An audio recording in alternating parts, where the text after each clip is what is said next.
1, 2, 3, 4, now she's ready. Now it's time. A Boston girl who knows true crime. She got cash, attitude.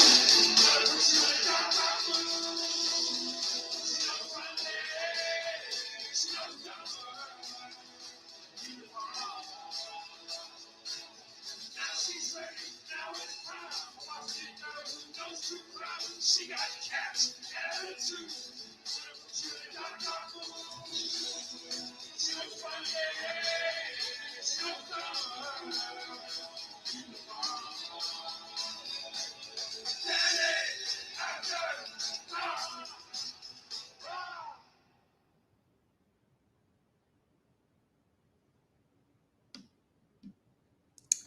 Good evening, everybody. Welcome to Danny After Dark. If you're new here, make sure to like and subscribe so you don't miss a notification or a new episode.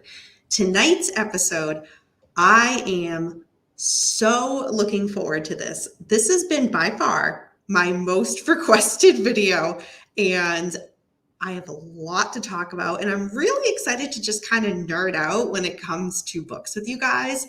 So without further ado, I cannot wait to discuss with you guys If I Did It by O.J. Simpson, Confessions of the Killer. There's quite a lot to unpack here. I will do my best in regards to giving a recap of the sections that they're broken up to and save my kind of opinions on it until after each section. With that being said, the O.J. Simpson case, I realize, is one where people have an opinion, and usually a strong opinion. I do expect you guys to be kind of back and forth, chatting about it, within the live chat here. By all means, go for it. All I ask is that people just don't take it to a different level where there's a lot of back and forth arguing over it. I mean, this happened several decades ago, so we don't have to get too emotional and overwhelmed over it, even though it's a very, very sensitive and heavy topic. But just putting that out there. If I see any fighting, I will boot y'all from the chat. So behave.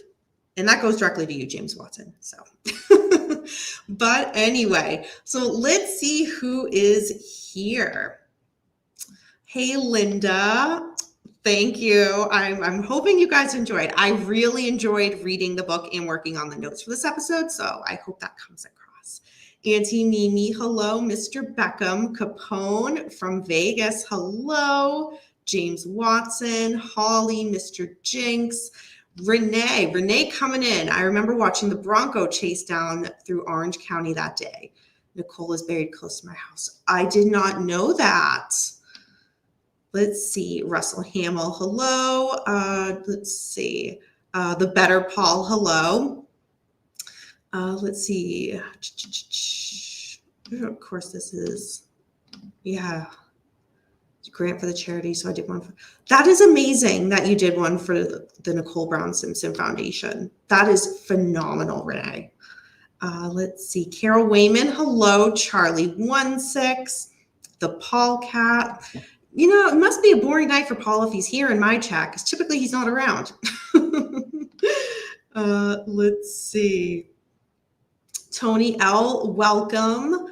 I'm just trying to make sure I don't miss anybody. It was the Ninja Intruders. End of episode. We've solved it. It's done. Hey, Kane, good to see you. Let's see. A boot from Danny. What an honor. I know it doesn't take much to get booted or timed out here. Let's be honest. But let's see. Okay. I think I got everybody. If I missed anybody, my apologies. And for those of you who are watching but not in the live chat, thank you for joining as well. So we're just going to dive on in because there is a lot to talk about. So the way the book is set up is it is set up into several chapters, but the chapters are kind of broken up by person. And what I mean by that is, so the first section of the book is an introduction by the Goldman family. A second section is called He Did It by the Goldman family. The prologue is by Pablo, and I'm probably going to butcher his last name, Pablo Fengivis. He is the one that interviewed OJ for this book and worked on the whole context of it together. So he gives a very, very interesting perspective. That whole beginning front right there, before we even get into OJ's part of the book, is a good chunk of the book and so worthwhile. And when I do my notes, I'll get into why I feel that way. The OJ part itself, so the meat of this, if you will, is 8 chapters long. The afterword is by Dominic Dunn. A lot of you guys might remember the name Dominic Dunn. He had a daughter, Dominique Dunn, who was brutally murdered. And Dominic Dunn is just an amazing true crime advocate. He's been on so many TV programs throughout the years. I remember watching him on true crime channels growing up. But he does give an afterword in this book, and it's so emotionally compelling, but we'll get to that then.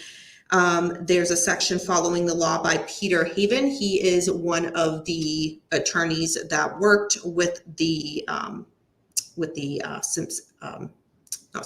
Goldman family, and then a section on resources.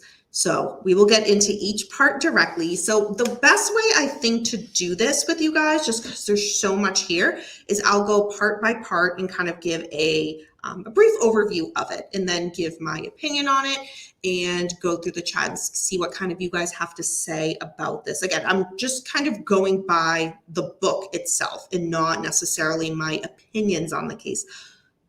I will give that at the end, but for now, I'm just kind of giving the overview of the book. And for anybody that has read this book, by all means, please be talkative in the chat, because I would love to hear what you have to say about it and kind of whether you took away the same things that I did from it. So, all right, so let's see, Paul and Beckham. Oh, Jesus. So yes, Mr. Beckham is in LA, my co-host over on the Manson Saga discussion panel on the Paulcast. So yes, Paul is being chirpy over from Canada, who will not return back to LA due to various reasons, but all right, calm yourself down, Paul. Calm yourself down. James Watson, I read this book, but it was like 30 years ago. Okay, that's good. No, that's good to know. That's good to know. All right, you guys. So the intro in regards to it being from the Goldman family, that part to me was the part that really sunk in with me the most from this book, and I'll explain why. I knew about the O.J. Simpson story and the book being published, but I didn't really know the background of how that came to be in the battle for it, to be completely honest. And this book goes really deep into that, with the Goldmans just not holding back and explaining everything that they fought for to get this book. So my notes, they discuss how the book came to existence. As we know, in the civil trial, OJ was found liable for willfully and wrongfully causing the deaths of Ron and Nicole. The jury ordered OJ to pay $7 million in compensatory damages and $12.5 million in punitive damages to the Goldman family. OJ right away stated he would not pay any money and moved to Florida. Smart move. Moving to Florida is a place where they can't garnish his money.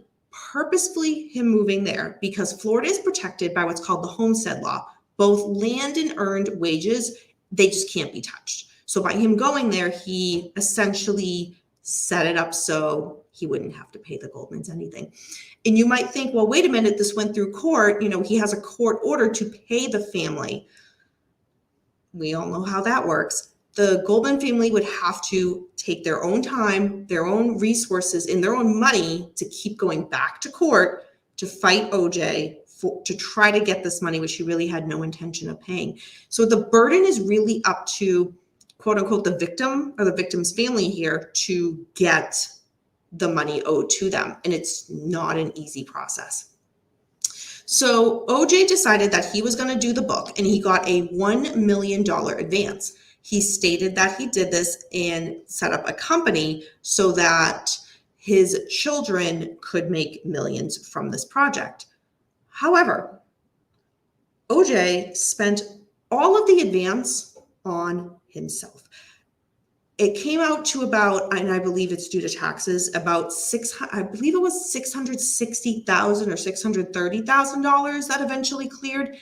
He spent it all. He spent it all on himself, paying back loans, buying a new car, paying off debt that he had. So to say that he was doing this for his kids, I think what he did pay for one of his kids was like a cell phone bill. But I mean, come on, that's like pennies in comparison to what he was given for in advance. So right there, it's like, okay, this is not really going anywhere. So OJ used, and I'm just going to say it, a fake company. He put his kids in charge. The company was called LBA, Lorraine Brooke Associates. Two of his children were found, kind of the president and running this company. Arnell, Lorraine, and Sydney Brooke. Arnell was president, and kids Justin and Sydney were each 25% owners of LBA. The Goldman family took OJ to court over this. They right away, with their attorney, kind of thought something's not right here, that these kids are in charge of this. OJ's trying to basically pull a fast one and get this book published, and we're owed money here. So the California State Court awarded the Goldmans as the ability to sell the rights, title, and interest at auction for this book. Immediately after they won that, LBA filed bankruptcy. It was clear, according to the Goldmans, that was very calculated. Well, the federal court ruled LBA was a sham company, and this was done to avoid paying the Goldmans' judgment. So when this happened, a court battle happened, and OJ's kids had to testify and speak in court. And it was very interesting to read about how these kids, and that's what they were, kids, were put on the stand and essentially just kind of saying clearly what their father had told them and what the attorney had told them.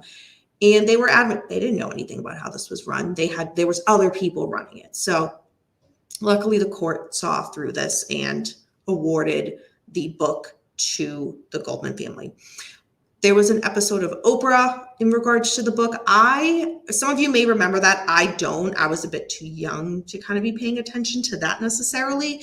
But it kind of goes over that whole thing and Oprah going back and forth in regards to having the Goldmans on, whether Denise Brown should be on as well, because there was a whole back and forth with Denise Brown over Nicole's sister over this book. And it kind of makes sense. The Goldmans kind of go over, well, here's how this went. We reached out to her to let her know that this was happening. Again, it gets more in depth, but kind of gives you the basis for why there was this contentious relationship with the Browns and the Goldmans. And ultimately, Denise was supposed to be on, but then backed off, but then said she'd go on again. And then there was there should have been a kind of face-to-face meeting for this show, but it didn't happen, which is unfortunate. So with this book as well, the Goldmans do a lot in detail of the struggle that they had with attaching their names to the book and endorse the book.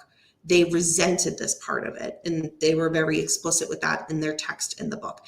And it makes sense because their loved one, their son, brother, friend, family members was brutally murdered, and they are now in a position where they're endorsing the book by the person who did it.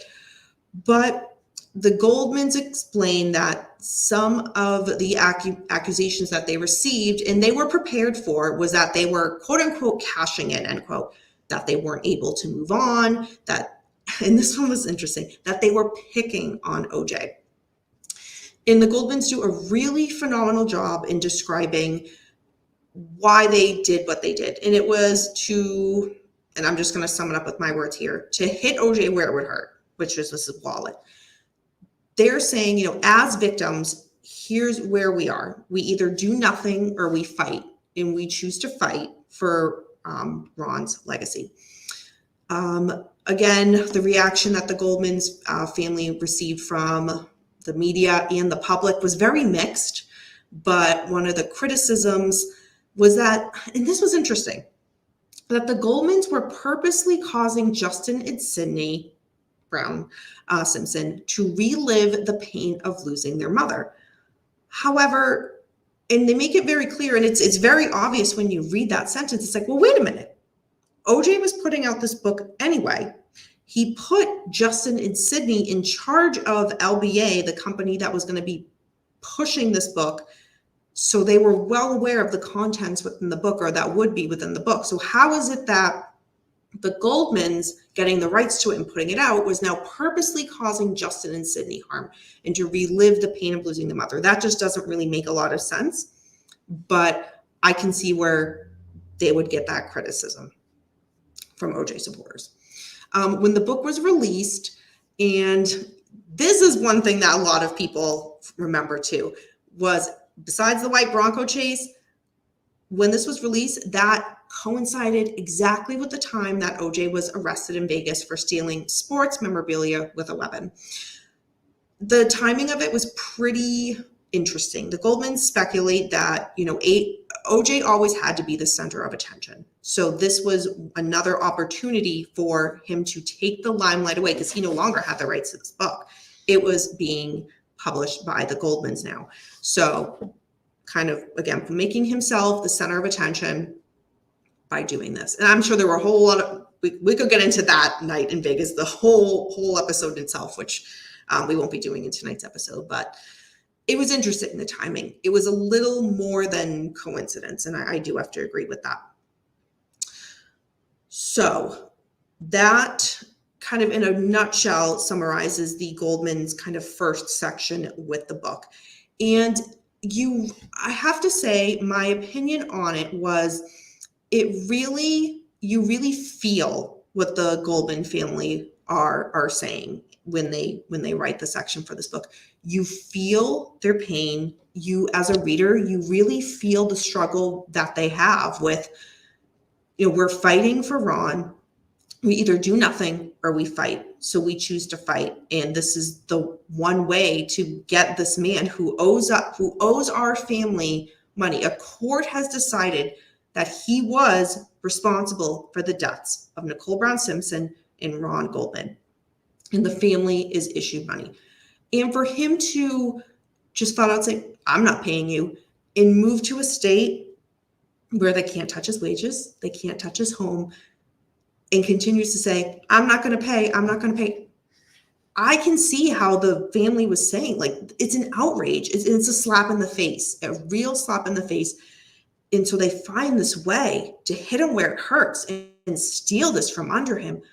It makes a lot of sense, but you really get to appreciate their struggle with what they're doing, why they're doing it. And even you feel it where it's, they're putting this out there, but they're they don't want to endorse it, because the whole, I can't even imagine that emotional battle of, I'm endorsing my son or my brother or my family member's killer, but you really feel that. And it's so hard to put into words. It really is, but you really get a lot from that section.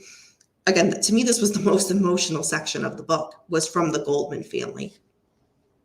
So the book also goes into a little bit more of an in-depth of how the book was pitched. And OJ pitched the book in April 2006 to Judith Reagan. She was publisher at the time, and stated, quote, he wants to confess, and I'm being assured it's a confession, but this is the only way he'll do it, end quote. So the book would be sold as an account of what might have happened on the night of the murders. All right, so that is where we end with the Goldman intro. So I've given my opinion on it. I think it's by far, to me, the best part of this book and the most emotional part of this book. But let's see. I know I'm a little bit behind in the chat from going off on my rant, but let's see what you guys have to say. And again, if you guys are just kind of talking back and forth about the case, that's totally fine too. Just want to make sure if you guys have any questions or comments on that part so far, that I do address that with you. Linda says there's a podcast called Done, and it's done very good. Okay, thank you. Okay, James, I will not be. You're questioning if Ron Goldman had a relationship with Nicole. I think there's a lot of opinions on that one way or another. That's not what will be discussed in the Goldman part. It comes up in the OJ part. It does come up in the OJ part. So stay tuned on that, Renee. It was heartbreaking watching the Goldmans suffer through that trial. I was so young when that trial happened. I remember vaguely it being on TV, but I don't remember.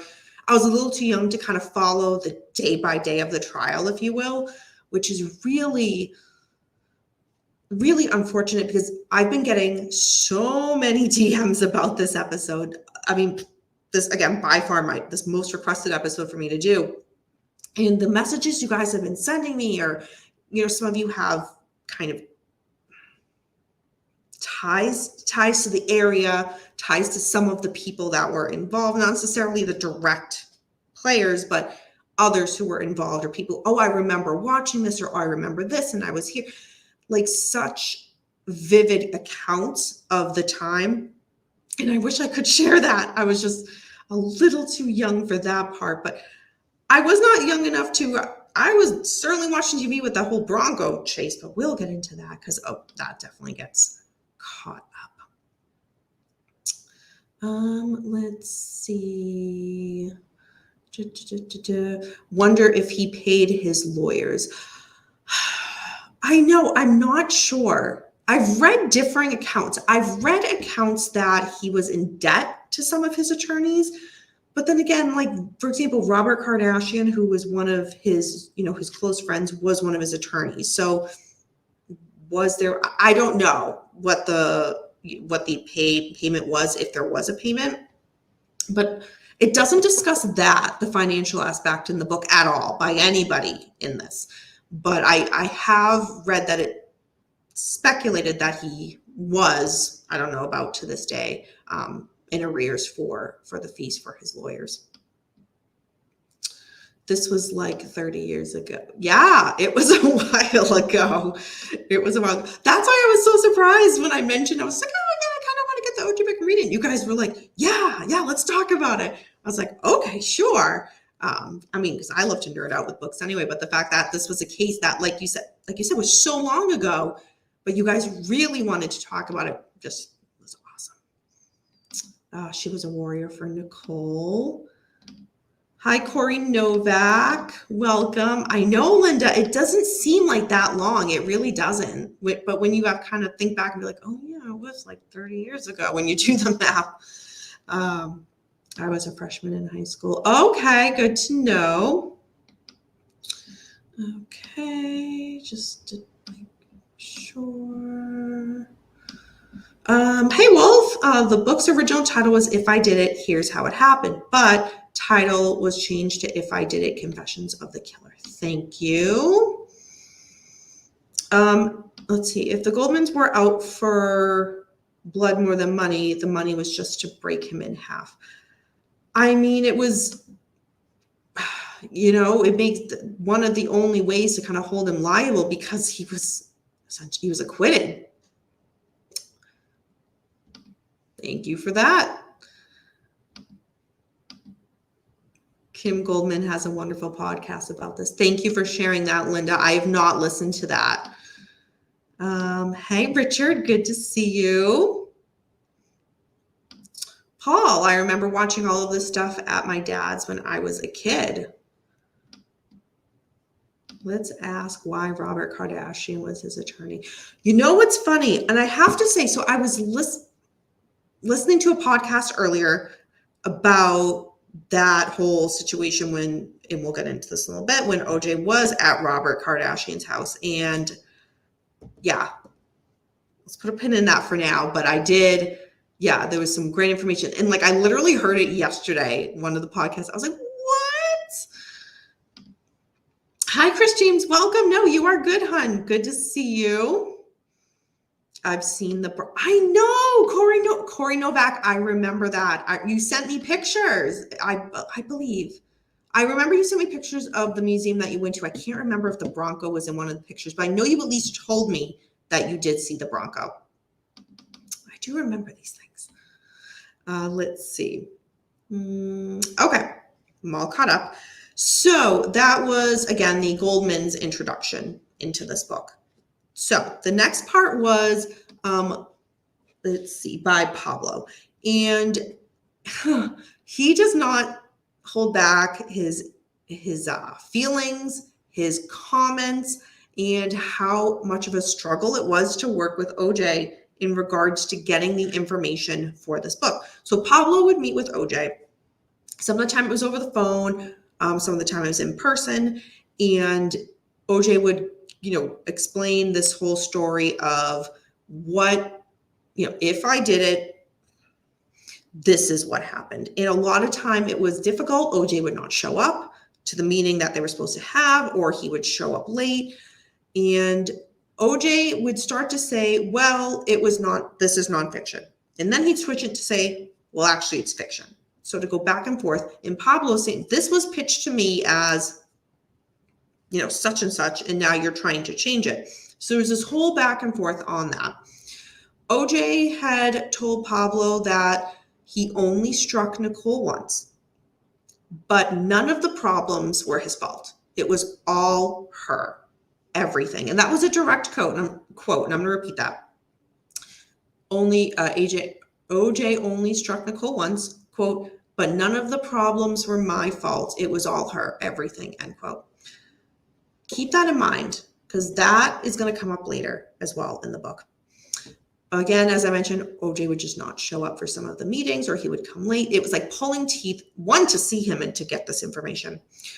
OJ got to see all of the chapters of the book and got to approve them in advance. So before this was published, OJ had to sign off on everything. The one chapter that OJ did not like was the one on the murder. He didn't say that the information there was bullshit or not accurate, just that he wished that they didn't have to publish that chapter. However, he signed off on the book. OJ would then later say to Pablo, I'm not going to throw you under the bus, but that Pablo did the murder chapter himself and just made up it all. And Pablo realized what the hell? But you see in here all of Pablo's struggles with OJ leading up into that point where OJ just kind of throws him under the bus in regards to, I can't incriminate myself because, if something comes up with court, it was just this whole back and forth reasons. But this was not an easy task for Pablo, and you definitely got that. You really got the struggle that he had with that section of the book, and he puts it all in there. That section itself is not very long, where the Goldman's two sections before are pretty lengthy and definitely necessary. Pablo's is much, much shorter. So, but you do get all of that captured within that. So before we go into the next part, OJ's, I just want to make sure you guys are caught up with what's going on with the chat as well. There was a YouTube video just recently about the Bronco. Jordan the Lion did it. Okay. I don't follow that channel, so thank you for putting that out there, Renee. Let's see. OJ cutting his finger. Yes, we will be getting to that. Chris James. Oh, I know. Beckham is, me and Beckham, Mr. Beckham, definitely disagree about this case. This is one of those cases where people are very one way or another in this. So just keep that in mind. But all right, you guys, I have a lot to unpack with this. And this is about OJ's section called If I Did It. In some of the sections here, I do have parts to read to you because I felt it would better capture the tone of the book as opposed to me just kind of summarizing it. So the way the book starts for OJ's part, so page 1 of OJ's. And I want to see what you guys pick up on this if you're picking up the same tone I am. So OJ starts with, I'm going to tell you a story you've never heard before because no one knows the story the way I know it. It takes place on the night of June 12th, 1994, and it concerns the murder of my ex-wife, Nicole Brown Simpson, and her young friend, Ronald Goldman. I want you to forget everything you think you know about that night because I know the facts better than anyone. I know the players. I've seen the evidence. I've heard the theories. And of course, I've read all the stories that I did it, but I don't know I did it, that I can no longer tell fact from fiction, that I wake up in the middle of the night consumed by guilt screaming, man, they even had me wondering, what if I did it? Well, sit back, people. The things I know and the things I believe, you can't even imagine. And I'm going to share them with you because the story you know or think you know, that's not the story, not even close. This is one story the whole world got wrong. Okay, folks. So right away, I pick up on kind of sit back. Let me take you through this journey. Let me explain this to you. It seems, I didn't take it as someone just trying to clear their name in here. It seems someone more of a center of attention type of comment, like sit back, let me take you on this journey. And right away, the tone for me I didn't vibe with it. I really didn't vibe with it, but I really want to give the book the benefit of the doubt. So I'm like, okay, I'll let that go, but let's move on. OJ gives a lot about his background growing up as well as his first marriage and a lot of detail in how he met Nicole. He talks about how Nicole was the one pushing him to be married, and that would cause a lot of arguments between them, where OJ had already been married. He wasn't in a rush to get married necessarily again. However, he did propose to Nicole in 1983. Then Nicole, according to him, kept pushing him to actually tie the knot and to get married. There was an argument in 1984, and the cops were called by Nicole. OJ, again, this is all his version of everything. So as I'm saying each of these, kind of take it with a grain of salt. This is his version of the events. He's saying he went outside, had a bat, flipped it in the air, and it hit one of the rims on her car. OJ said Nicole felt foolish and apologized for summoning the police because, again, she was the one that called the cops initially. 1985, they got married, and then the daughter Sydney was born, and Nicole was very protective, wouldn't let anybody near her, sometimes not even OJ. But she eventually mellowed out. In 1988, son Justin was born. This is when Nicole and OJ started to fight again, and OJ would say that Nicole had a temper. She was the one that would get physical with OJ. She was the one that tended to come at him with fists and feet flying. Years later, during the trial, the prosecution found a safe deposit box that belonged to Nicole. It detailed years of abuse from OJ, all handwritten. OJ said, quote, "It was fiction. Those incidents existed only in Nicole's own mind," end quote. OJ would go on to give examples of when things got volatile with Nicole, but then explain each of those circumstances as to why each of those incidents were only Nicole's fault and none of it was his. New Year's Eve, 1989. Now, this is an incident that most people know about. We've all seen the photos of Nicole Brown Simpson from this incident. Keep in mind where I'm going with this. So the pictures that police took of Nicole at the police station, OJ says about this, quote, "It was 3 a.m. She was drunk. She's been crying, not wearing any makeup, and was under fluorescent lights. Ask me how bad she looked," end quote. She did have bruises on her arms and face. He says that he put bruises on her arms, but the ones on her face, she possibly hurt herself while they were scuffling. Everything that night, recorded by Officer John Edwards, OJ had stated that that officer was lying about everything. So the details that the officer put that didn't necessarily jive with OJ's story, OJ saying, well, the police officer lied. That was his wording for that. OJ felt the police were making him a poster boy for spousal abuse. And then, as we know, OJ was ultimately convicted of spousal abuse. OJ said Again, remember I told you to put a pin in it earlier?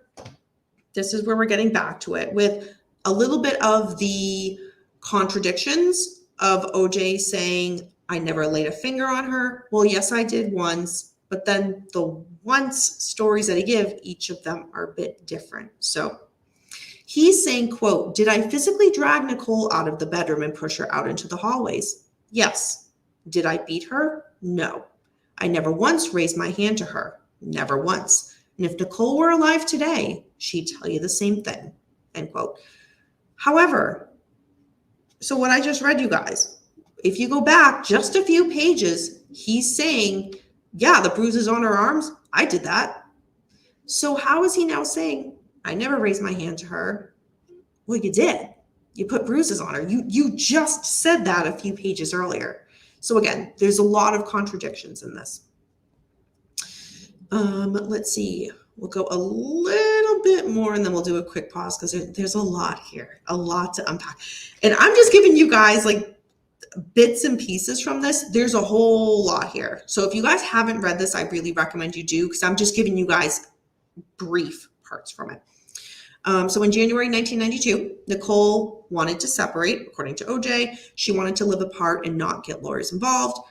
OJ said he played along, and when Nicole would see other men, she would call him for advice, kind of like a friend. They would still have sex on occasion, but after 4 months, Nicole met someone else, so OJ decided that was the time to move on. He then said he made no effort to pursue Nicole. However, Nicole, now with OJ kind of not pursuing her, wanted his attention. OJ now decided now was the time to move on and to go sleep with other women. And I have a quote for you guys from that. And yeah, this quote didn't really rub me the right way in regards to, I do have to say with this, I really tried to hold back my reservations, any preconceived notions that I had, and just take in what OJ's saying. I also look for, anytime with a biography or anything like that, the tone of the writing, the tone of what the author, in this case OJ, is trying to come across, because I think that's just as important. You can read the plain text, but what is the tone or where is it coming from? That's also equally important, I feel. So what OJ says now that he's, in his single life and going out and, sleeping with women, he's saying that one night in an LA club with friends, he ran into a Hawaiian tropic model that he'd known for years. And they basically talk and he say he's getting divorced. So he says, she said, sorry to hear that, but not sorry that she refused an invitation. So she came over to the house a few days later and we had dinner. And all I could think was, OJ's coming out tonight. Okay. That night that she was over, two friends, Catherine and Marcus, were outside of OJ's and they brought with them a woman named Paula Barbary. OJ was absolutely captivated by her and forgot that Miss Hawaiian Tropic was upstairs. So the housekeeper had to come and remind OJ, yeah, you have a girl upstairs. So the girl came down and they all had a round of drinks, which was a bit awkward. And OJ says, I showed my guests to the door and then Miss Hawaiian Tropic and I retired to the bedroom. That was the night I began life anew as a single man. I don't know, I've read many biographies of not just people who are into true crime kind of explaining their dating life, because sometimes it does psychologically affect kind of future actions that they feel justified in taking in regards to committing a crime. But this was very different, very, very different. So I didn't quite care for that tone of that. But Paula Barbary and him did ultimately go on to date. So they became boyfriend and girlfriend. Again, Nicole would call more frequently OJ. And in October 1992, the divorce was finalized. Now, before we jump into kind of a bit more of now OJ talking about Nicole, I just want to make sure I'm caught up in the chat with you guys if you have any questions or comments so far about how the book is going. All right. I love how you guys are having a pretty decent time chatting about this case in the comments. I actually really, really like that. see. Yeah, you're talking about it was long ago. I forget, but I recall he had an excuse for his finger being cut. Yep, stay tuned. Stay tuned. I'm picking up what you're putting down, Danny. Thank you, Linda. Let's see. Let's see. Yeah, you guys are kind of talking about the abuse from OJ and Nicole. Danny may have to make this a two-part story. I'm determined to make it one, but we'll see. Well, drugs involved. I'm just about to touch on that, Wolf. I am just about to touch on that. Kane says, "You wouldn't believe how many police believe the old she hit herself." Oh my God, I know. Mm-hmm. James, you never have a model upstairs. All right, you guys, calm down. So, to get into what Wolf was saying, so now is the part in the book where OJ kind of goes into Nicole and his reservations and concerns about her. So OJ is saying that one of Nicole's friends named Faye Resnick was a bad influence on Nicole. Possible drug use was involved by Faye, and then ultimately OJ was suspecting that Nicole was using as well. Faye was not the only friend that OJ was concerned about that he described in this book, but Faye was definitely the most prominent one. And I know you guys don't come for me. Faye Resnick, so we know that name because, again, OJ basically drags her through this book. But also, if anybody watches Bravo, Real Housewives Beverly Hills, Faye Resnick does go on that show because she's a friend of one of the main characters. So if anybody watches reality TV on Bravo, you've seen Faye Resnick there. So just wanted to put that out there. So OJ and Nicole decide to give it one last attempt again because Nicole was really pushing OJ to try it again. They would try dating for 1 year. Nicole would not move back in with OJ during this time. But OJ saying that they started to argue again all over. Nicole pushing. Why can't I move in? Why can't I move back in? Ultimately, OJ and Nicole broke up again. So then OJ went back to start seeing Paula. Nicole's friends, including someone named Cora Fishman, according to OJ, went to him specifically and was concerned about Nicole and her other friends. But OJ states, I'm not with her anymore. There's nothing I can do, basically. Now is when OJ gets to the night of the murders. So let's see. Renee says the 911 calls from Nicole prove that the police blew her off so many times before. Yeah, excellent and great point, Renee. You guys can go to YouTube and easily find the 911 calls. And OJ does put a transcript of one of the 911 calls in this book. I'd say go to it for yourself and listen to it. Because again, reading it on paper, I have heard it, but reading it on paper is very different. It almost is minimized, I would say, in OJ's section of the book. So find it for yourself on YouTube and listen. It's a very different experience hearing her and hearing the tone of her voice, how scared she is, OJ screaming in the back. It gives more of an input than that. The morally corrupt Faye Resnick. She gets dragged in this book, but I didn't know her at this time. I was a little bit too young when this happened, so I now only know her from Bravo. So on Real Housewives, totally different. How many 30 years later? Big difference. Speaking, yeah, I don't know if Russell's still in the chat. I hope he is. All right. So when OJ goes through the night of the murders, the way he would go through this with Pablo, who assisted him with writing this section of the book, it was very back and forth. And OJ was very adamant of, two people, and would say, Charlie would have been with me, or Charlie would have been there too. So keep that in mind. He's saying that the night of the murders, Charlie came over to talk to him about his concerns about Nicole, Faye, drinking, drugs, and kinky things going on within Nicole's friendship group. This was all occurred less than 30 minutes before the driver of the limo would come over to pick up OJ to bring him to the airport. So OJ states, again, this is all OJ's words here. He got in the Bronco with Charlie to go to Nicole's and read her the riot act. OJ put on his blue wool cap, gloves, and grabbed the knife he kept under his car seat. Charlie took the knife away from him, however. When they got to Nicole's, outside, OJ can see lighted candles in the window and music, so to him, it's very clear that she's expecting someone.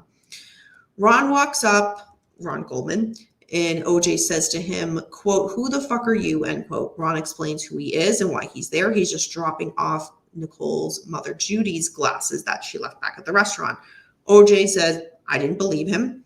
It goes more back and forth in this. Again, I'm just giving the briefest of recaps, but it goes with the back and forth of OJ saying, do you think I'm an idiot? I don't believe you. Tell me why you're really here. And Ron just really not understanding, saying, this is why I'm here. I have the glasses. And OJ just shooting down and just not wanting any of it. Just convinced, this is why I think he's here, so this is why he's here, type of thing. The door opens and it's Nicole. Nicole has an exchange of words and comes out at OJ, arms and legs flailing. Nicole next lost her balance, fell hard on her right side. OJ heard the back of her head hit the ground. She laid there and didn't move. Charlie keeps saying to OJ, let's leave now. Ron Goldman gets in his karate stance. OJ grabs the knife from Charlie that originally Charlie took off OJ. This is when Nicole starts to regain consciousness. So a little bit that I wanted to read to you guys from this that I think would do a much better job than me just kind of recapping it. All right. So the book states, again, OJ states, then something went horribly wrong, and I know what happened, but I can't tell you exactly how. I was still standing in Nicole's courtyard, of course, but for a few moments, I couldn't remember how I'd gotten there, when I'd arrived, or even why I was there. Then it came back to me very slowly, the recital, with little Sydney up on stage dancing her little heart out, me chipping balls into my neighbor's yard, Paula angry, not answering her phone, Charlie stopping by the house to tell me some more ugly shit about Nicole's behavior. Then what? The short, quick drive from Rockingham to the Bundy condo. And now what? Now I'm standing in Nicole's courtyard in the dark, listening to the loud, rhythmic, accelerated beating of my own heart. And then he talks about that he put his left hand to his heart and he felt his shirt was strangely wet. I looked down at myself. For several moments, I couldn't get my mind around what I was seeing. The whole front of me was covered in blood, but it didn't compute. Is this really blood, I wondered? And whose blood? Is it mine? Am I hurt? I was more confused than ever. What the hell happened here? And I remembered that Goldman guy coming through the back gate with Judy's glasses, and I remembered hollering at him, and I remembered how our shouts had brought Nicole to the door. Nicole, Jesus. I looked down and saw her on the ground in front of me, curled up in a fetal position at the base of the stairs. Not moving. Goldman was only a few feet away, slumped against the bars of the fence. He wasn't moving either. Both he and Nicole were lying in giant pools of blood. I'd never seen so much blood in my life. It didn't seem real. None of it computed. What the fuck happened here? Who had done this and why? And where the fuck was I when this shit went down? It was like part of my life was missing. Like there was some weird gap in existence. I'm just going to jump forward. He says, I again looked down at myself at my blood-soaked clothes and noticed the knife in my hand. The knife was covered in blood, as were my hand and wrist and half of my right forearm. That didn't compute either. I wondered how I'd gotten blood all over my knife, and I asked myself whose blood it might be, when suddenly it all made perfect sense. This was just a bad dream, a very bad dream. Any moment now I would wake up at home in my own bed and start going about my day. And then at that point, he kind of comes to in regards to Charlie's standing there. He was looking just ragged, looking at the bodies on the ground. And so OJ goes up to him and says, Charlie, what the fuck happened? And Charlie shook his head from side to side. Jesus Christ, OJ, what have you done? Okay. Like I said, I think that kind of summed it up a little bit better than I could kind of summarize for you guys. So we're going to jump forward to OJ going back to his home. But before I do that, I just threw a lot of information at you guys from this book. So I just want to see what you guys are thinking with that. Let's see. James just gives, I think that OJ hired that hitman guy to do the murder, but he was there during it. Let's see, Renee. No one spoke to him at that event for their daughter, and he was pissed off about that. Okay, so I didn't cover that in this, but OJ does talk about Sydney stands recital. And according to him, he sat with her family, was laughing, making jokes with, her family, but trying to avoid Nicole, and was talking about how her outfit was inappropriate for somebody her age. It was something a 16-year-old girl should be wearing, not a mother. That, his family was, oh, come out to dinner with us after. And OJ saying, no, I have a flight to catch later tonight. And I'm trying to distance myself from Nicole type of thing. So it does get talked about in here a bit, but not enough where I felt it brought anything new to it, except OJ kind of saying, people are saying I wasn't invited to the dinner and I was mad. I had an open invitation. I could have gone type of thing. But thank you for bringing that up, because I don't want that to go unnoticed. And her dog tramped through the blood, and that's how it was noticed. Yes. Let's see. Hi, Rhonda. Okay. Yep, Rhonda giving her opinion on the case. Hi, Tony Stewart. Welcome. Hi, Amy. Hello. Okay. And again, for those of you who are just joining, just recapping the book, and I'll be giving my thoughts on it. Yeah, you guys talking about the case in the chat, certainly feel free. Again, this is one of those cases where it's some people, I tend to find it not in the middle of this. It's very, yes, he did it, or no, he didn't type of thing. So just everybody, feel free to talk about that in the chat. However, keep it civil. So now we get to the part where OJ discusses in the book that now he needs to drive back home because the limo was going to be picking him up. It was 10:37 p.m. at this point. The limo was already parked outside of his home, and he was scheduled for a 10:45 p.m. limo pickup. So he was going to be late. OJ talks about how he realized he had to get out of his bloody clothes. He got into his house by using a secret path by his property and his neighbor's house to get in there without being seen by the limo driver. OJ talks about how he showered, got ready to go, kind of played it off, going in the dark and turning the light on in the bedroom and bathroom so that the limo driver would think, oh, he must have just overslept. And kind of, it was interesting how OJ was describing that, kind of already setting answers for everything. So that was interesting. OJ talks about he arrived in Chicago, got to the hotel, because he had to go for work. As soon as he fell asleep, the phone rang. The cops called to say that Nicole had been killed. Okay, going back to what Wolf said earlier about his cut finger, that is when OJ says he looked down at his hand and he saw his finger was bleeding. That's the first time he said he noticed it. However, later on in the book, he says he must have cut it getting ready to leave the house to go to the airport.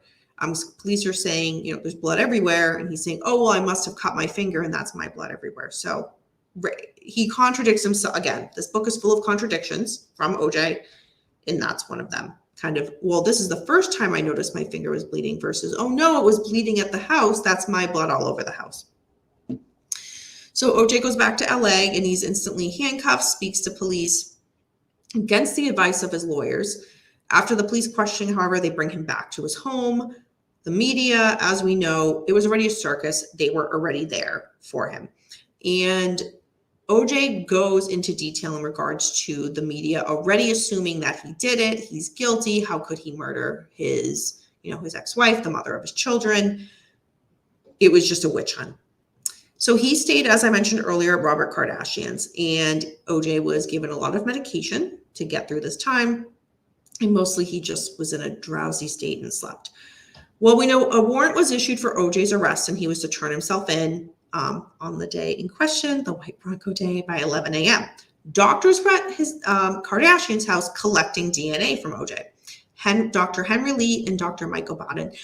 Dr. Michael Baden was at CrimeCon this year, and he's an author and huge in the field. Huge respected member of the field. And I actually went to his presentation. So it was interesting that when I read this section of the book, I was like, oh my God, that's right. Michael Baden was in charge and, involved in this case. So to have kind of seen him at CrimeCon this year was very interesting to put that in perspective. A podcast that I listened to, I think it was yesterday, that Dr. Michael Baden was speaking about, and he was talking about the OJ case. And he was saying, this was back in, early in Michael's career. And he's there with Henry Lee, and they know that the police are going to be coming to pick up OJ because the warrant is out for the arrest. So they get the DNA from OJ, and they are waiting by the window at the Kardashian home to wait for the police because they want to see the police come and get OJ. Robert Kardashian has them go to a different room saying, oh, here's a different room. You'll have a better view. In reality, the better view room was a way for OJ to get out. OJ, because we all know he slipped out and went on that whole chase with the Bronco. So Michael Baden was like, okay, clearly in hindsight, that was a setup for us to move so we wouldn't see OJ leaving, because where they were originally, you could see not only people coming, but people going from the house. So that was very interesting.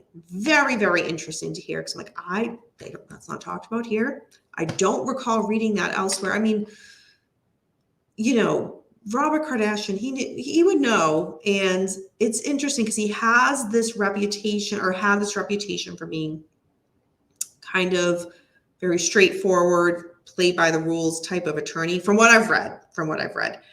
And this is very contradicts any of that, kind of letting his client, let's put it that way, escape, knowing he had to be brought into jail. That was incredible to hear from Dr. Michael Baden himself. So I just had to point that out. Let's see. I remember this trial so well. He had a great TV show. OJ should have had the bug write this book for him. My God, James, no kidding. So, all right. So OJ, let's see. He writes and gives it to Robert Kardashian and just told him, open it after. Robert questions what that is. OJ just says, you'll know. OJ leaves with a Magnum gun when he gets out of the house. So this is the part a lot of us know because we all saw it live. OJ's friend AC was driving with OJ to turn OJ in. OJ said he first wanted to go to Nicole's house first, then changed his mind and wanted to go to the cemetery. The police were there, however. When they turned on the car radio, OJ was being described as a fugitive. So what OJ says next he did is he grabbed his gun and he contemplated killing himself. However, all of a sudden, Robert Kardashian reads OJ's letter on national TV, and it does have a copy of that letter in this book, the letter in its entirety. And then Dan Rather comes on the radio speaking about OJ in regards to the domestic violence calls that the police were called to over the previous years. And OJ says this is where he got mad. Now, he doesn't want to go to Nicole's. He can't get to Nicole's grave at the cemetery, so now he just wants to go to his home. So AC then calls the police on his phone stating that he had OJ with him and he was going to bring him in. Police are now following them. And again, this is something we all saw. OJ puts the gun to his head. OJ saying, we get near my house. I see snipers on my neighbor's home on the top of the roof. And OJ's thinking, what are they going to do? What are they going to do? Why are there snipers here? OJ then cries and says he and Nicole should have tried harder. Now, another little excerpt to read for you guys on this part, because again, it summarizes it much better. So, all right. So again, OJ, and this is where OJ's part completely ends in the book. It doesn't get to his trial. It just talks about this. So again, he's, realizing he hit rock bottom. There's snipers all over the neighborhood, his neighbors' roofs. So this is when OJ felt tears coming and says, quote, "We should have tried harder," end quote. Nicole and me, I should have tried harder. Even when I thought I didn't love her, I loved her. It's just that there were times when we forgot. AC didn't say anything. He didn't even look at him. OJ was thinking about all the years with Nicole. Most of them were good. I wasn't sure I deserved them. And I was thinking about the way we'd gone and fucked everything up. I'm going to direct quote here. Like I said earlier, this is a love story. And like a lot of love stories, it doesn't have a happy ending. I got out of the Bronco and the cops moved in. They gave me a few minutes in the house, a chance to freshen up, then took me downtown to Parker Center. They booked me and took my prints and had me pose for a mugshot. The flash blinded me and I closed my eyes for a few seconds.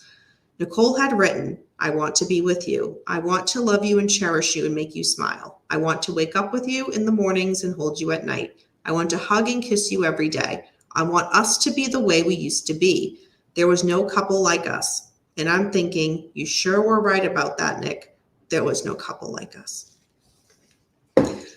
That concludes OJ's part of the book. So, let me see what you guys have to say, and then I will give a little bit of my thoughts on that. What was it about the shoes too? It doesn't discuss that in this book. I seem to recall that allegedly evidence may have been handed off to an attorney. I forget. It doesn't get into that either. The only thing that it gets close to is the lawyers saying to OJ, is there more to it? Now's the time to tell us. And he's saying, no, I didn't do anything. That's the closest that kind of broaches on that. Rhonda says there were a lot more evidence against OJ than a lot of killers in prison now. I know. OJ talking like a love story. I know when he says, "Oh, a love story. This one doesn't have a happy ending." OJ's first wife was AC Collins' girlfriend, but OJ stole her away from him, some friend. Love story. Repeatedly cheats on wife, beats her, then almost beheaded her. True love. You know what, James? You're not wrong. You're not wrong. So, okay. I think what I'm going to do is reserve my opinion on the OJ section till the very, very end, which we're almost there, folks. Because I think it would make a little bit more sense. So, Kane. So I mentioned that the afterword in the book was by Dominic Dunn, and Dominic gets right into it. He does not spare, I'm not going to, do a soft intro. No, he just gets right to it.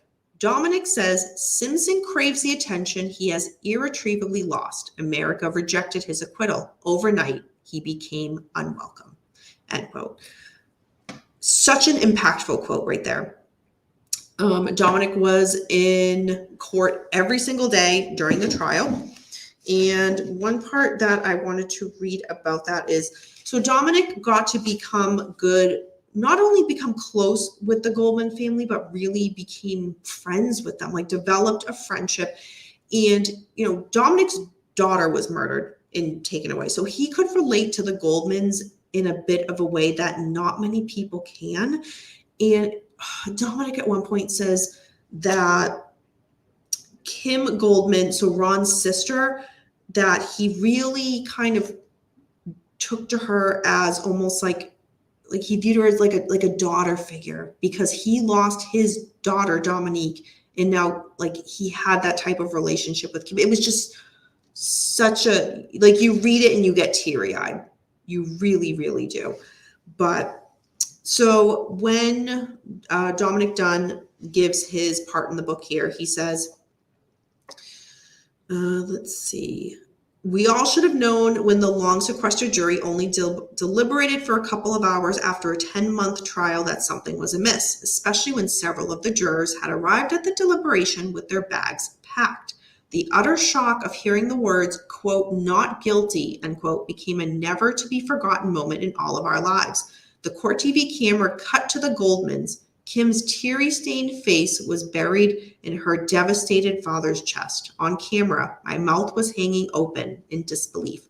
I love the Goldman family, and whatever they do to destroy Simpson, even turning his own book, If I Did It, against him, has my full backing. What an absolutely powerful, powerful statement. Every paragraph in here from Dominic is absolutely powerful, but there's some that just, they hit you to your core, and this was one of them. So I've always, growing up again, seeing Dominic on TV and being such an advocate because of what him and his family went through, to come and to read this now, so many years later, to hear his experience with the family, it was just really, really emotional reading that. Let's see. Renee says, the look on his face, he nearly laughed. I mean, just being in shock, in absolute shock. It's like, what do you do? What do you think? This case went too long, says Rhonda. Hey, Trekker. Oh, gosh. You know what, Trekker? You always know how to make an entrance, don't you, hon? Wolf says, I recall people claimed one person couldn't have done what happened, but apparently it was possible.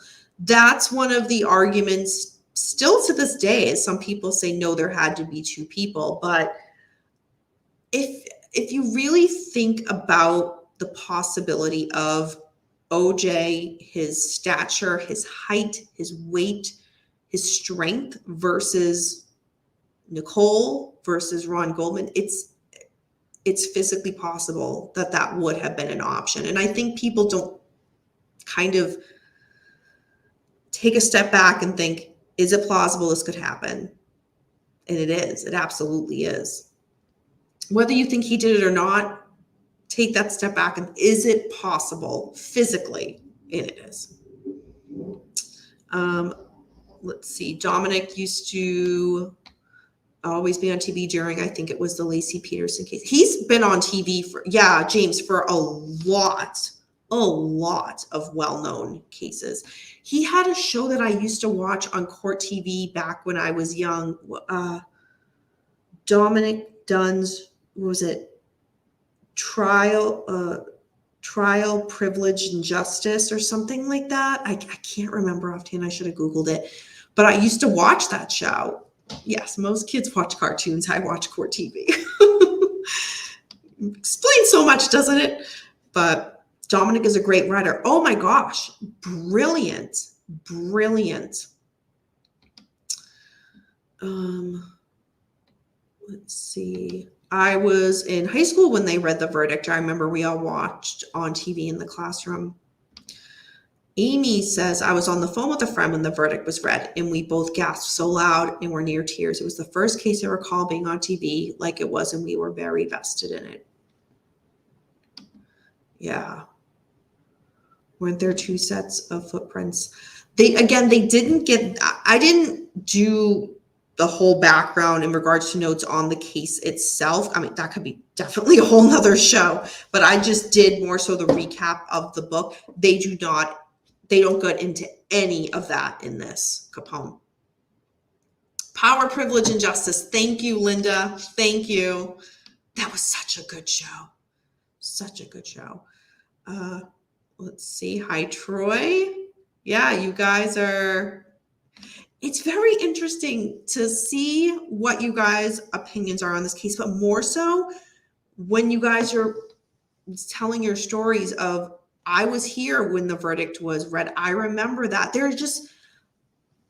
I find that so fascinating because there's those moments in not just the true crime world, but just in general, where when something happens, as a society, you all remember where you were, what you were doing when that thing happened.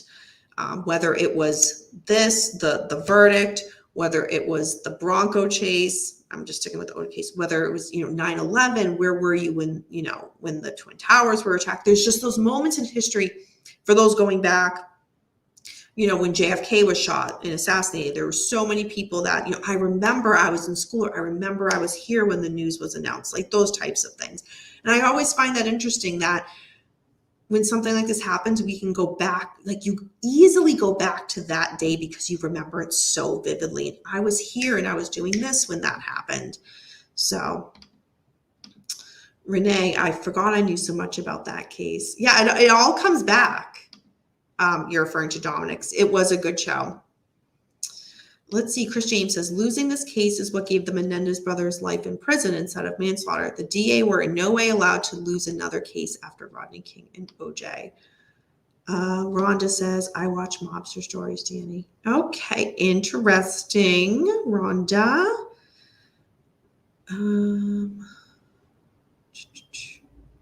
Yeah, see another example. I remember Reagan being shot. Okay. Let's see. Trucker says, Danielle, you get into that killing for love case here in Lynchburg, Virginia in the 80s. They were both released now for killing our parents. Trucker, that was the case you asked me to cover, right? In your area, if I recall. I'm totally blanking the names. Both released now. Oh, man. Wolf says, this was back in time enough where crimes were a big deal. So many crimes these days seem like we are less shocked by. That's an excellent point. And James, I remember Beckham falling down the slope at Spawn Ranch. Okay. All right. Let's continue on, folks. So the next part in the book, it talks about following the law, and it's the extraordinary story behind the publication of If I Did It by attorney Peter Haven. So one quick quote to show you guys. Let's see. Yeah, so the attorney kind of goes over how he became involved with the case and kind of how it does go back to not only how he became involved with the case, but how the Goldmans got the book. So it kind of gets into that a bit more. And he goes very in depth, which is actually really helpful because he, as an attorney, he breaks it down so that anybody reading this could follow, which is very, very helpful and actually very appreciated because the average person, he talks about, again, that homestead law in Florida as to why OJ would have moved there to avoid paying the Goldmans anything. Let's see. So again, he's saying that OJ was making things very difficult. The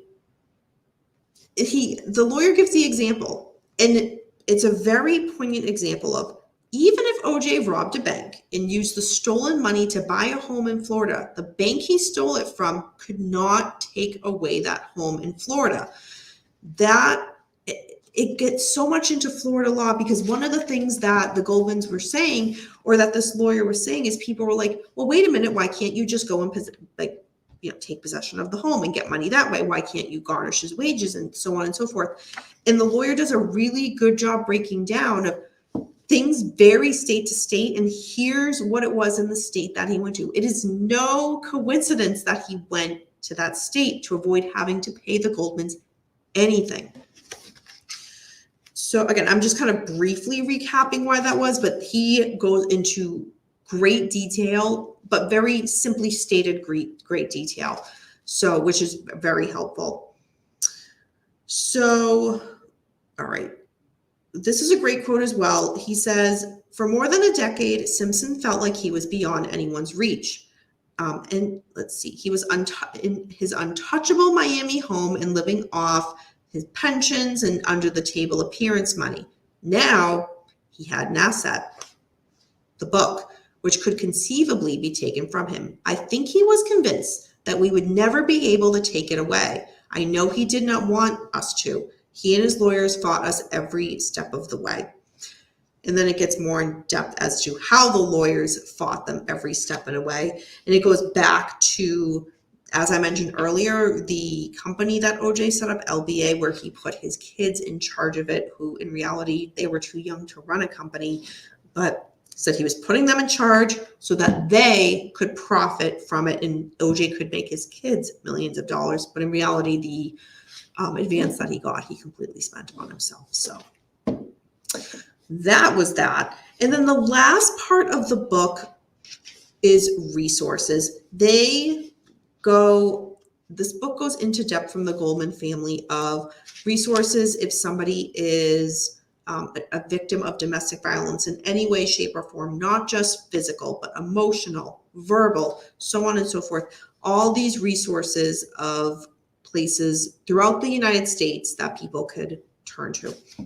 And I thought that was very, very such a way to end the book, because they do say, the Goldman family does say in this, that if one victim can get away from their abuser, then this has done something. And lastly, at the very, very end of the book, it's, oh my God. So it has a picture of Ron Goldman. And then also at the very, very end, breaks my heart. It has Ron Goldman, 6 years old, with his younger sister, Kim, who was 3 at the time. So that in a nutshell. And again, I know we're over an hour here. This is just a nutshell of this book of O.J. Simpson's If I Did It, Confessions of the Killer. So my overall thoughts on the book. And then I'm, again, very, very curious what you guys take away from it. I want to say that before reading this, do I have my own preconceived thoughts of the crime and who committed the crime? Yes, I do. With that being said, I really pride myself on being able to take a step back and just completely trying to look at something objectively and take it for what it's worth. It might not change my mind by the end, but I really try to give that chance and give that justice. By reading the book, I stand by the Ron Goldman's family section of the book was, to me, the most emotional and best part of this. And I didn't even know that part was there. I just assumed I was buying If I Did It, Confessions of the Killer by OJ. So to get that whole section before you even get into OJ's part of the book, it was so impactful, so powerful. And you really felt the struggle of the family. Like, they really do a good job of showing the struggle that they're having, wanting to hit OJ where it hurts, trying to fight for their deceased family member against somebody who's saying, yeah, I was found guilty, and they say, oh, you money, but I'm not going to pay you a penny. And I'm going to overly state that I'm not going to pay you and do all these things to get out of it. And the frustration that the victim's family had to go through, they really suck you in, and you feel that with them. You read it and you feel that with them.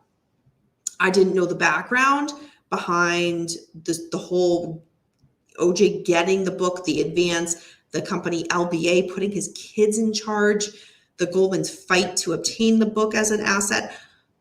I was so young when the book came out that it wasn't like on my radar. I didn't realize there was such a battle for it. It really was, what's the words I'm trying to say? Because there's kids involved. They're now adults, but at the time they were kids. For OJ to put his kids in charge of a company that then had to go to court, like OJ knew what he was doing. He was strategic. To have his kids have to go to court and go on a stand and testify, it's like, what the hell?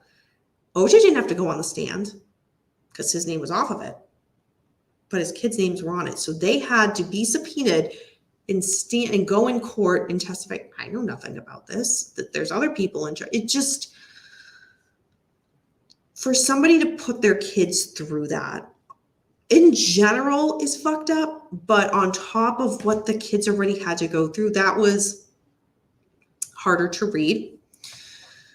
Dominic Dunn's part, as I mentioned a little earlier, completely powerful. His connection and relationship that he established with the Goldman family and how he thought of Kim as his, similar to a relationship with his own daughter, Dominique, was just very powerful, very overwhelming.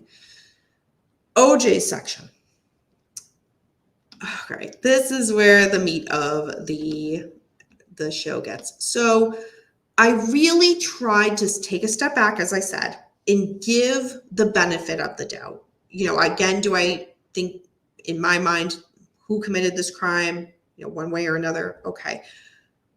This is, to me, I'm reading this as OJ's chance to enlighten me. This is your thoughts. These are your words. This is your story. You're saying in the first page of your book, let me take you on a story. Let me tell you what happened. You've heard all these other narrations. Let me tell you how it really went. So that's what I'm wanting. This is your chance. Give me something. I might not agree with everything that you're saying, but let me feel that. Give me that. Get me. I like when books, and you guys know what I'm talking about, where you can read a book and walk away and be like, okay. Or you can read a book and it just sucks you in and you're there and you feel each step of what's happening. You get so intertwined and connected. That's what I wanted. That is what I wanted. He did not deliver. He did not deliver at all. At all. And that was very unfortunate because I really gave the benefit of the doubt. I actually felt his part did him more harm than good. He came across, and for anybody who is a psychology person, or even if you're not a psychology person, I think it just screams a complete and total narcissist.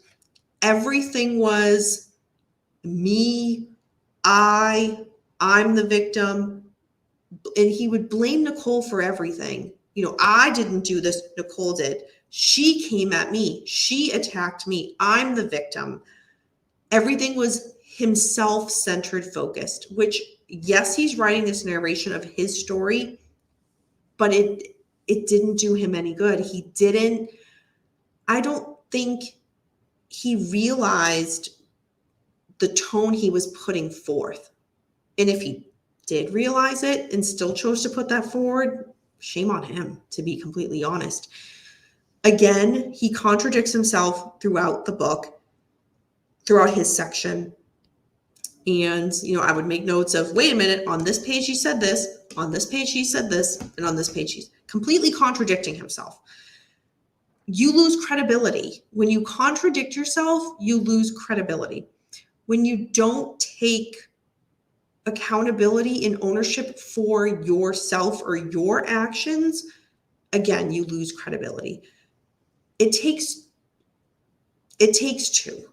And what I mean by that was, if OJ's describing a fight that him and Nicole had, that's just that, a fight between Nicole and himself.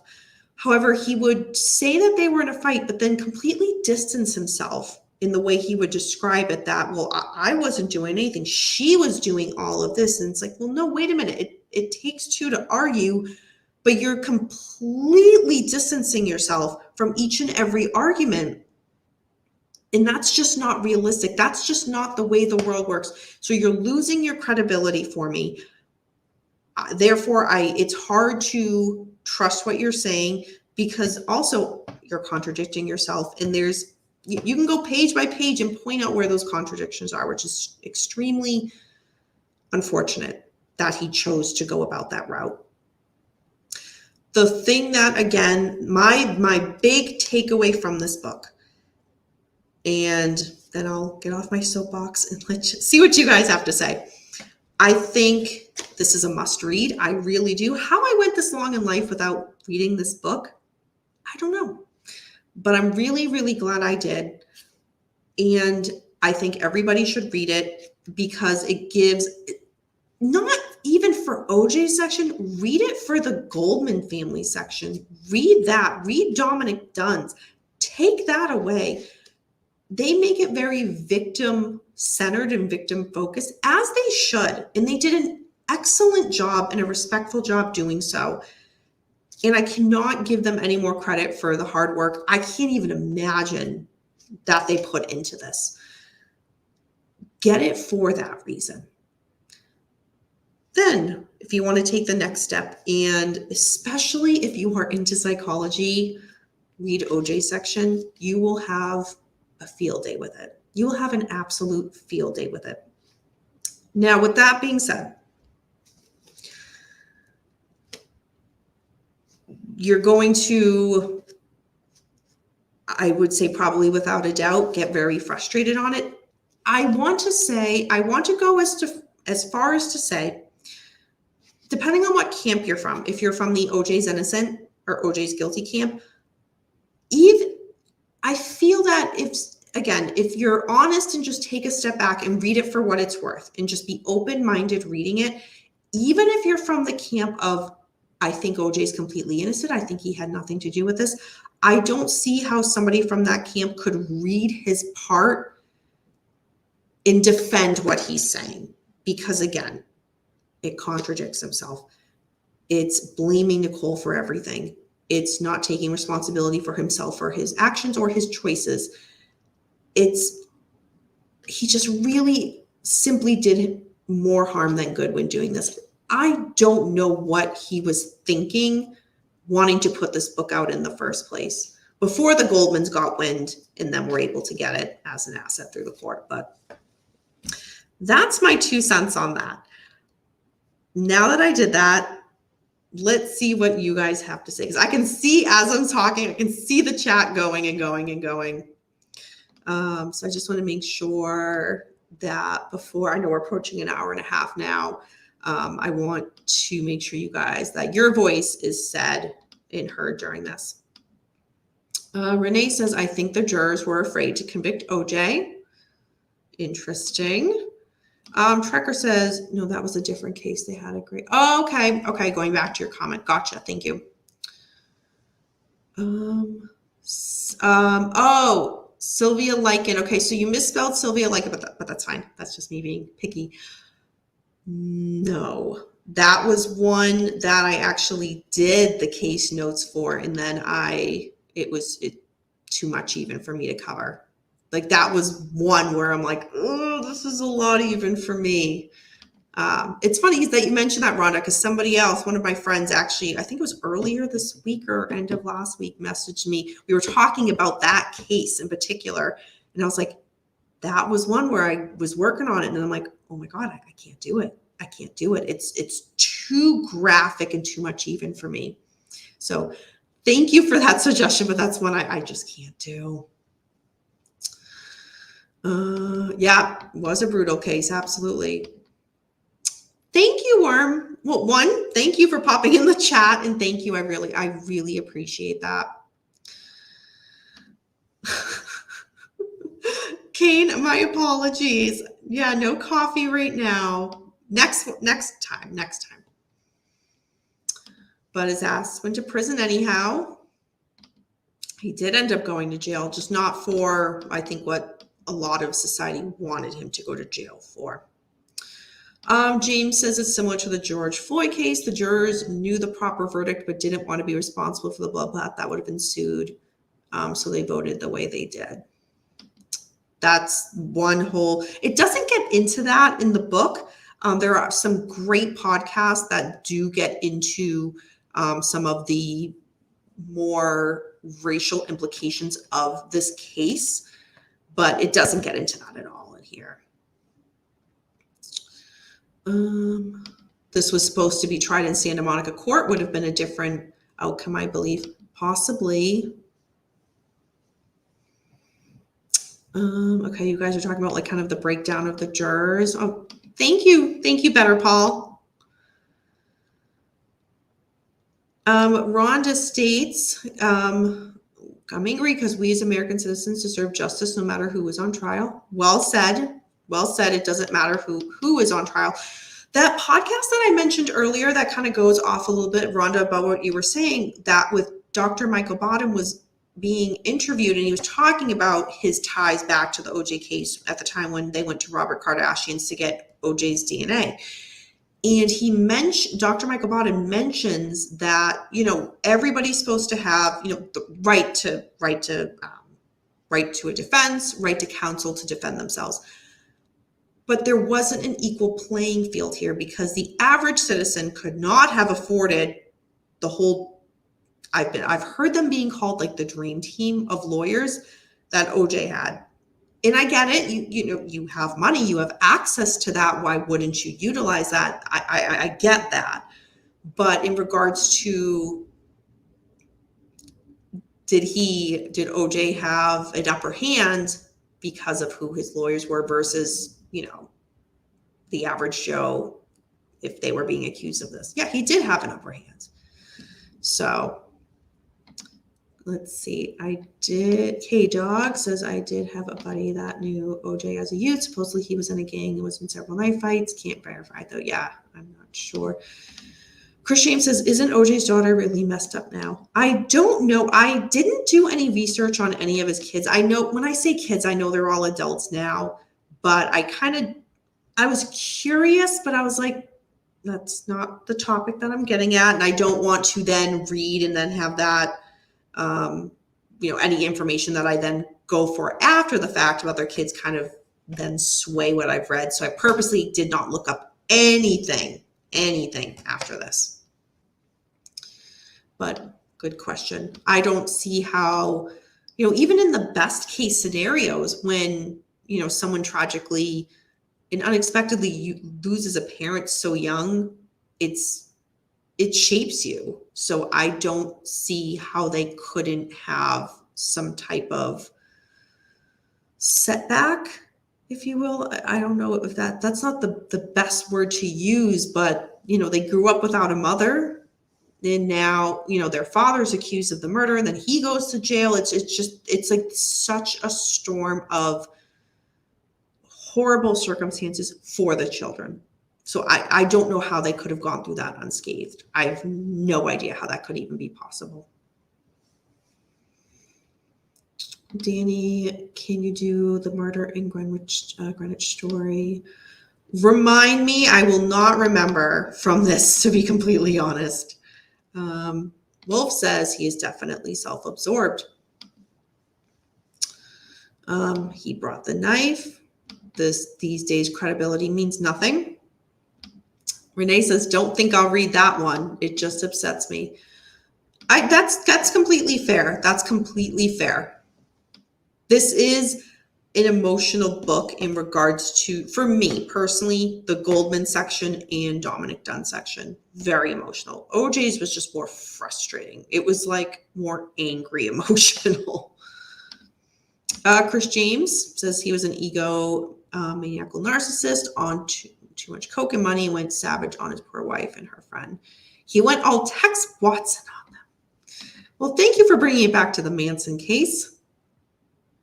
I got the book from the library so OJ wouldn't profit from me buying it. You know what, James? That's not a bad idea. Rhonda, I know. Can you imagine his kids finding their mother's body there with Ron Goldman? Disgusting. And OJ does not get into that at all, into the kids coming out. The only time he talks about the kids really after the murders have occurred is when he goes to Robert Kardashian's and the kids are there and he gets to spend some time with them, kind of before Nicole's funeral. And like, that's kind of really it. But that he was in a bit of a fog because of the medication he was taking, and that the kids weren't really, they knew mommy was gone, but they couldn't comprehend, I think, the seriousness of it or that the finality of it. That's kind of all he really gets into for that. And again, even when he talks about his kids in this, it doesn't, like, again, that's another opportunity to, pull me into what you're writing, pull me into what you're saying. I can't relate to what you're saying on all these other things, but you're a father. Give me that emotional moment I'm looking for. I'm looking for that connection with you as an author. And it's still, when you read it, it's still like, yes, he's talking about its kids, but it's in a very twisted way where it goes right back to him. So it was frustrating. It was frustrating. The saddest thing in all this, Nicole said to several people, he's going to kill me. And she was 100% right. The book made him look more guilty.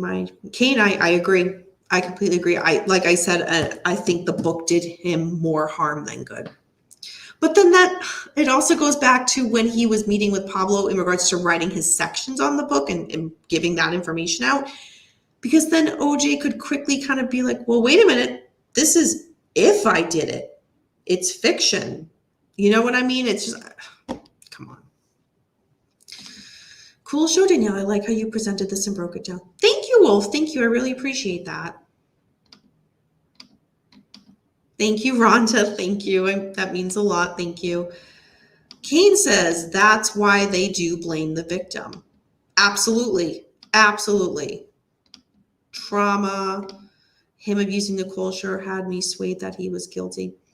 Well, again, yeah. And again, his sections on that were, I never laid a hand on her. Oh, well, I did just this once. Oh, I did this just once. Oh, I did this just once. She came after me. I was the victim. She, with this, she, that. It was all Nicole. He didn't take any accountability. So, hi, Beckham. Danny After Dark, Kato was the modern pool boy mafia. The book talks a lot about Kato in regards to OJ saying Nicole's frustration with, why is Kato, still here at your house? Why is he allowed to be there when I'm not? And again, OJ putting it on Nicole, but it does discuss Kato in regards to that. Can you lead us in what? I sure can't.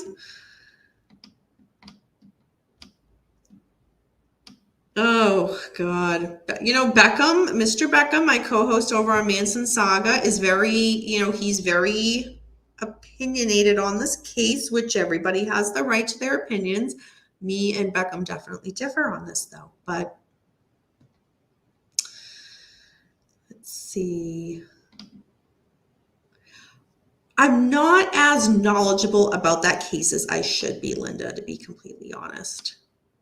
Let's see. Martha Moxley.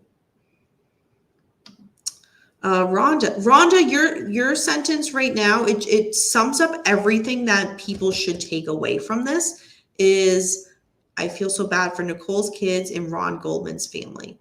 Absolutely. Absolutely.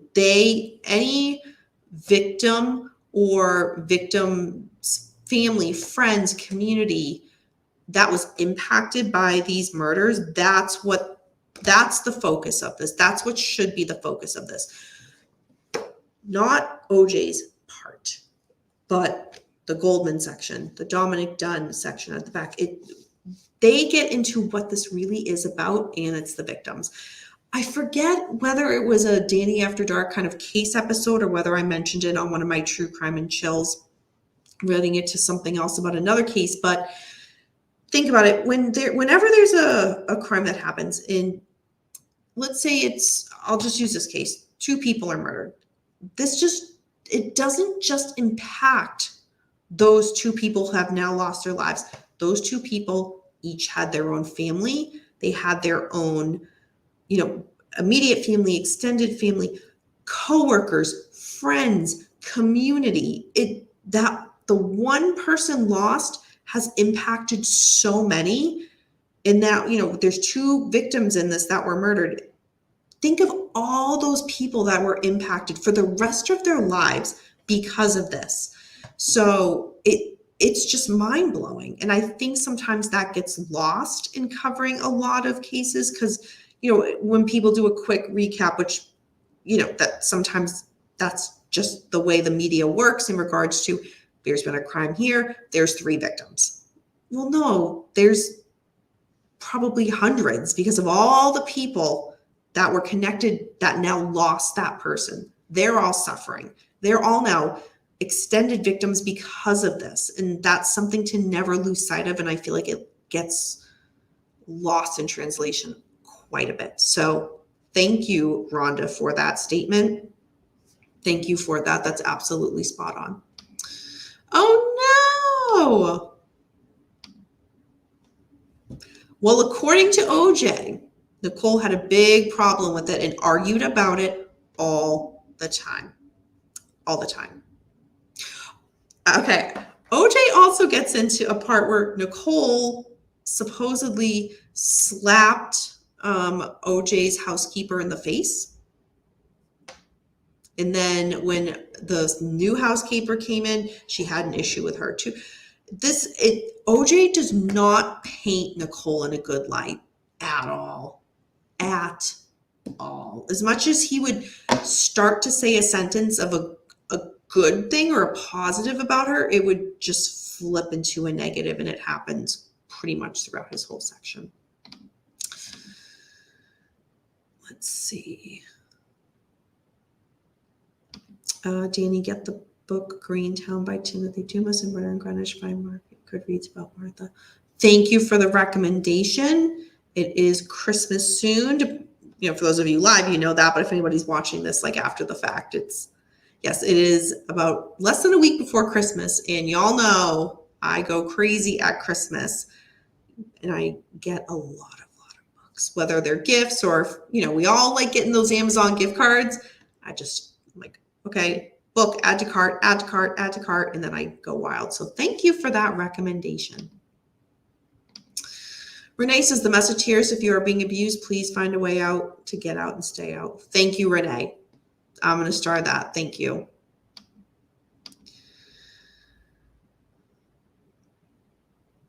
Okay. All right. Now if you want to hear Mr. Beckham's opinion on it, just DM him or something. Let's see. Rhonda says, you're right, Danny. OJ talks bad about Nicole, but she's not here to tell her story. Yes. And yeah, Rhonda, one of the quotes I did earlier too was OJ, he's saying that, I forget which page it was on, but if you go back, you'll hear me say it. It was something to the effect of, I never laid a finger on her, even though he says he did in different parts of the book. And he says, if she was alive today, she'd tell you the same thing. And it's like, the nerve of you to say that, it just, again, even if you don't think he did it, the way it was phrased, it was just in such poor taste. It was in such poor taste. But yeah. Oh my goodness, you guys, we are near an hour and 45. That is one of my longer episodes. So we're going to wind it down. I know it is a work night, but thank you guys so much for sticking around for another episode of Danny After Dark. And thank you guys for going on this journey with me of the review of O.J. Simpson's If I Did It, Confessions of the Killer. I do highly recommend this book. I think it's a must read. I more so am recommending it solely for the part from the Goldman family as well as from Dominic Dunn. But again, the Goldman family, that is what's important in this. And it's too bad that Nicole's family didn't give that part in the book, but I know why they argued with the Goldmans, and it explains all that in this book. But I would have loved to, as a reader, have gotten that impact from her family too. But such a great job by the Goldmans by getting their feelings and voice across in this for Ron. That was what is important in this. So, all right, everybody. So thank you for sticking around again. I will be back, I believe, later this weekend for a true crime and chill. I know it is the weekend before Christmas and things are crazy, and all those like last minute unexpected plans always comes up. So if I can't get onto that, then my apologies. I will be back next week with another episode, but hopefully I'll see you guys this weekend. So until next time, everybody, remember, we don't live in darkness. Darkness lives in us. Bye, everyone.